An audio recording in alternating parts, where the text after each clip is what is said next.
तीसरी सीख जो माता कैकेयी की जीवन यात्रा सिखाती है कि जीवन में हमेशा वीर होना चाहिए, बहादुर होना चाहिए।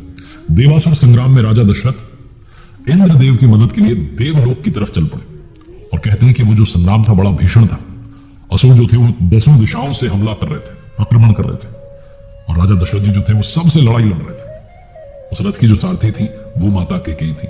बीच में रथ का पहिया निकलने वाला था, लेकिन माता कैकेयी ने अपनी सूझबूझ से उसे संभाला और उन्होंने भी उस युद्ध में अपने पति का साथ दिया और विजय प्राप्त की। राजा दशरथ जो थे महाराज बहुत खुश हुए, बहुत प्रसन्न हुए। उन्होंने रानी से कहा कि आप कोई भी 2 वर मुझसे मांग सकती हैं, 2 वचन मुझसे मांग सकती हैं, वरदान मांग सकती हैं।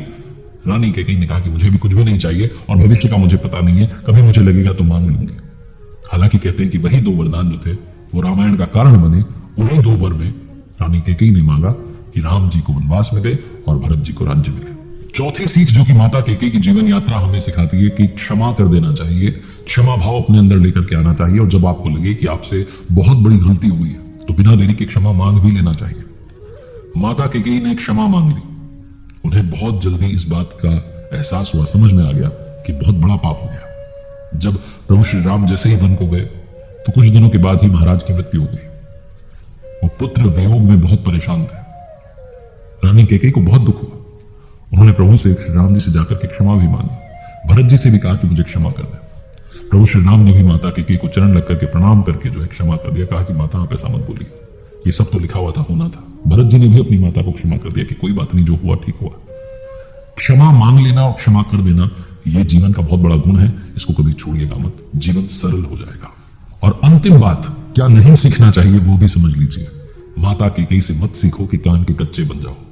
कोई कुछ भी कहे आप उस पर यकीन कर लें, बिलीव कर लें, विश्वास कर लें और अपना ही नुकसान कर बैठें, ऐसा मत होने देना। रानी कैकेयी जो थी, माता कैकेयी, उन्होंने मंथरा की सलाह मान ली। बस यही सबसे बड़ी उनसे भूल हो गई, गलती हो गई। मंथरा ने आकर के ऐसी बातें कह दी जिसने रानी कैकेयी के कानों में विष घोल दिया। वो कान की कच्ची हो गई और वहीं से सारी जो है रामायण की शुरुआत हुई। वो सब कुछ हुआ जिसकी वजह से प्रभु श्री राम को वन में जाना पड़ा, उनके पिताजी की मृत्यु हो गई, माता सीता को रावण अपहरण करके ले गया। ये सब कुछ हुआ लेकिन सिर्फ इसलिए क्योंकि माता कैकेयी ने अपनी दासी की बात पर विश्वास कर लिया था। अपनी दासी की बातों में आ गई थी, जो कि बातें सही नहीं थी। ये जानते हुए भी कि सही नहीं बोल रही है दासी, उसकी बातों में आ गई माता कैकेयी और सारी रामायण जो है आगे होती चली गई। कभी भी जीवन में कान का कच्चा मत बनना और ये ध्यान रखना कि आप सलाह किससे ले रहे हैं। इसीलिए राय हमेशा अच्छे लोगों से लेनी चाहिए।